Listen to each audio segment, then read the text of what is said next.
Мектепте жакшы окуган бала эртең университетте да жакшы окуйт, университетте, медреседе да жакшы окуйт.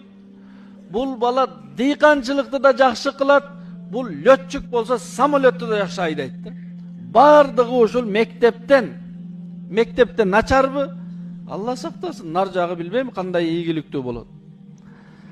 Мисалы, бир 10 этаж үй курамын деп туруп, биринчи этажды же болбосо фундаментти кыйшык кылып койсоң, 10 этаж үй түз курулабы? Кантип курулат? Фундамент бул жакты карап турса, 10 этаж үй кантип түз курулат? Мектептин окуусун жакшы окубай, мектепте адептүү болбой, анан сен кандай сонун ата, сонун жетекчи, сонун мугалим, сонун летчик кандай болосуң? Бола албайсың, мүмкүн эмес. Ошондуктан мектеп бул